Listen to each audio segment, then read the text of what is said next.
Greetings and welcome to the April 1st edition of Reading Through the Bible in a Year.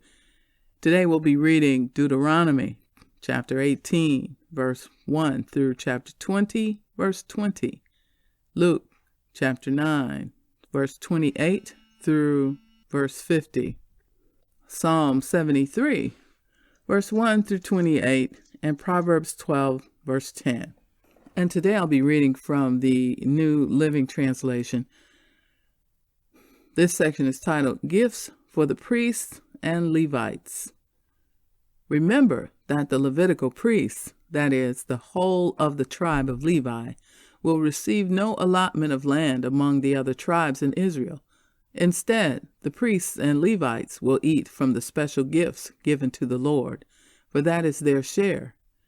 They will have no land of their own among the Israelites. The Lord himself is their special possession, just as he promised.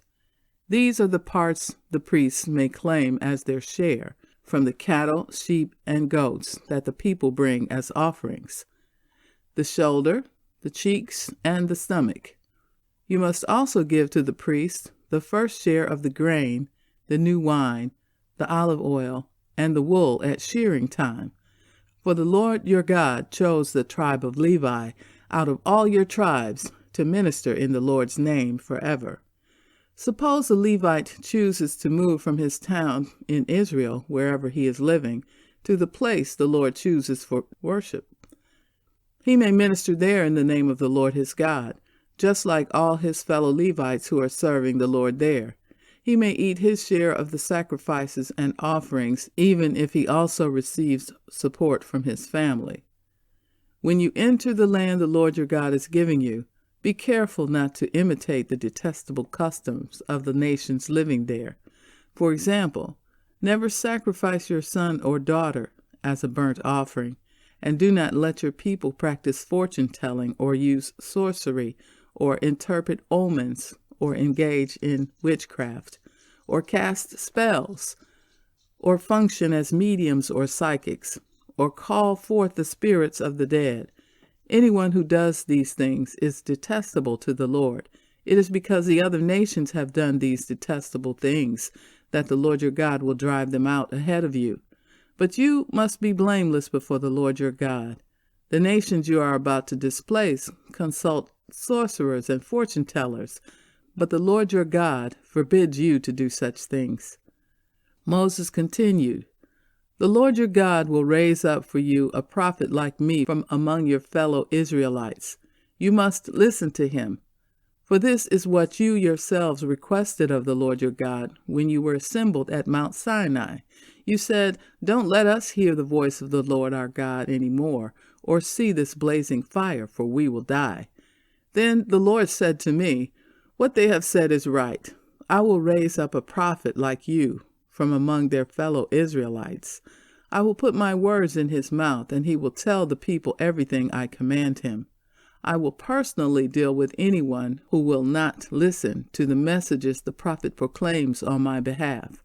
But any prophet who falsely claims to speak in my name, or who speaks in the name of another god, must die.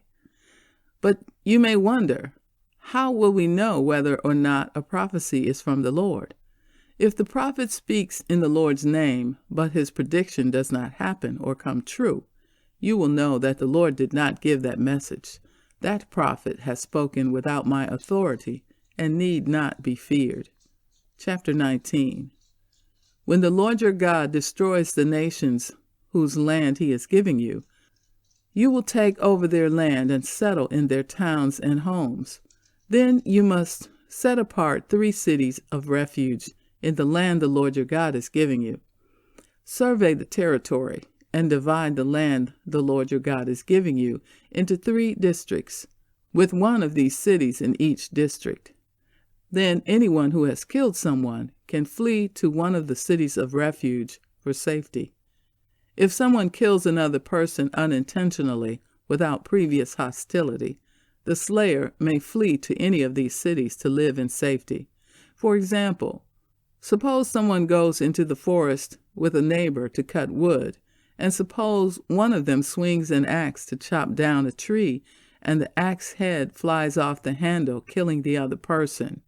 In such cases, the slayer may flee to one of the cities of refuge to live in safety. If the distance to the nearest city of refuge is too far, an enraged avenger might be able to chase down and kill the person who caused the death. Then the slayer would die unfairly, since he had never shown hostility toward the person who died. That is why I am commanding you to set aside 3 cities of refuge. And if the Lord your God enlarges your territory as he swore to your ancestors and gives you all the land he promised them, you must designate 3 additional cities of refuge. He will give you this land if you are careful to obey all the commands I have given you, if you always love the Lord your God and walk in his ways. That way, you will prevent the death of innocent people in the land the Lord your God is giving you as your special possession. You will not be held responsible for the death of innocent people. But suppose someone is hostile toward a neighbor and deliberately ambushes and murders him, and then flees to one of the cities of refuge. In that case, the elders of the murderer's hometown must send agents to the city of refuge to bring him back and hand him over to the dead person's avenger to be put to death. Do not feel sorry for that murderer. Purge from Israel the guilt of murdering innocent people. Then all will go well with you. When you arrive in the land the Lord your God is giving you as your special possession, you must never steal anyone's land by moving the boundary markers your ancestors set up to mark their property. You must not convict anyone of a crime on the testimony of only one witness. The facts of the case must be established by the testimony of 2 or 3 witnesses. If a malicious witness comes forward and accuses someone of a crime, then both the accuser and accused must appear before the Lord by coming to the priests and judges in office at that time. The judges must investigate the case thoroughly. If the accuser has brought false charges against his fellow Israelite, you must impose on the accuser the sentence he intended for the other person. In this way, you will purge such evil from among you. Then the rest of the people will hear about it and be afraid to do such an evil thing. You must show no pity for the guilty. Your rule should be life for life, eye for eye, tooth for tooth, hand for hand, foot for foot. Chapter 20. When you go out to fight your enemies and face horses and chariots and an army greater than your own, do not be afraid. The Lord your God, who brought you out of the land of Egypt, is with you. When you prepare for battle, the priest must come forward to speak to the troops. He will say to them, "Listen to me, all you men of Israel. Do not be afraid as you go out to fight your enemies today. Do not lose heart or panic or tremble before them. For the Lord your God is going with you.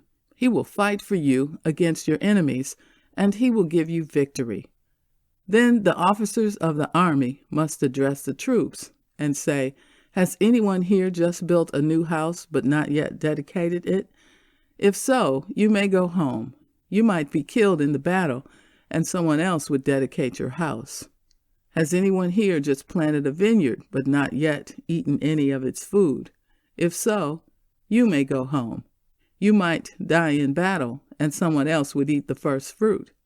Has anyone here just become engaged to a woman, but not yet married her? Well, you may go home and get married. You might die in the battle, and someone else would marry her." Then the officers will also say, "Is anyone here afraid or worried?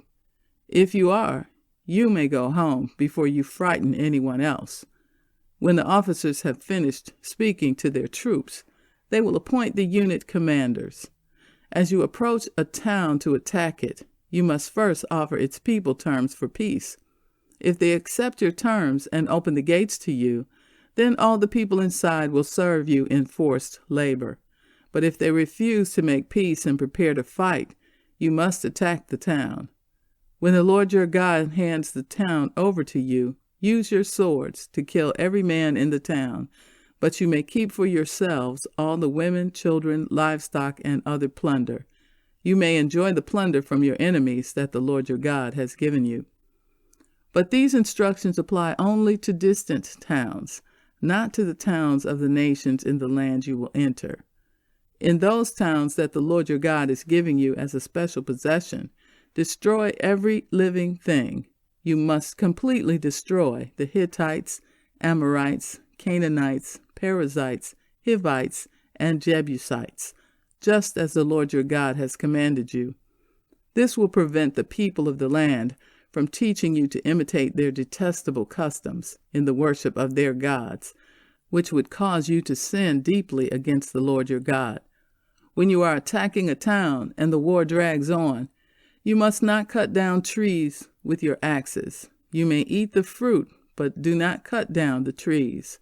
Are the trees your enemies that you should attack them? You may only cut down trees that you know are not valuable for food. Use them to make the equipment you need to attack the enemy town until it falls. Luke chapter 9. Beginning with verse 28, this section is entitled The Transfiguration. About 8 days later, Jesus took Peter, John, and James up on a mountain to pray. And as he was praying, the appearance of his face was transformed, and his clothes became dazzling white. Suddenly, 2 men, Moses and Elijah, appeared and began talking with Jesus. They were glorious to see, and they were speaking about his exodus from this world, which was about to be fulfilled in Jerusalem. Peter and others had fallen asleep. When they woke up, they saw Jesus' glory and the 2 men standing with him. As Moses and Elijah were starting to leave, Peter, not even knowing what he was saying, blurted out, "Master, it's wonderful for us to be here. Let's make 3 shelters as memorials, one for you, one for Moses, and one for Elijah." But even as he was saying this, a cloud overshadowed them, and terror gripped them as the cloud covered them. Then a voice from the cloud said, "This is my son, my chosen one. Listen to him." When the voice finished, Jesus was there alone. They didn't tell anyone at that time what they had seen. The next day, after they had come down the mountain, a large crowd met Jesus. A man in the crowd called out to him, "Teacher, I beg you to look at my son, my only child. An evil spirit keeps seizing him, making him scream. It throws him into convulsions so that he foams at the mouth. It batters him and hardly ever leaves him alone. I begged your disciples to cast out the spirit, but they couldn't do it." Jesus said, "You faithless and corrupt people, how long must I be with you and put up with you?" Then he said to the man, "Bring your son here." As the boy came forward, the demon knocked him to the ground and threw him into a violent convulsion. But Jesus rebuked the evil spirit and healed the boy. Then he gave him back to his father. Awe gripped the people as they saw this majestic display of God's power. While everyone was marveling at everything he was doing, Jesus said to his disciples, "Listen to me and remember what I say. The Son of Man is going to be betrayed into the hands of his enemies." But they didn't know what he meant.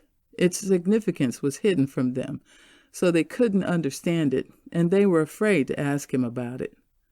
Then the disciples began arguing about which of them was the greatest. But Jesus knew their thoughts, so he brought a little child to his side. Then he said to them, "Anyone who welcomes a little child like this on my behalf welcomes me, and anyone who welcomes me also welcomes my Father who sent me. Whoever is the least among you is the greatest."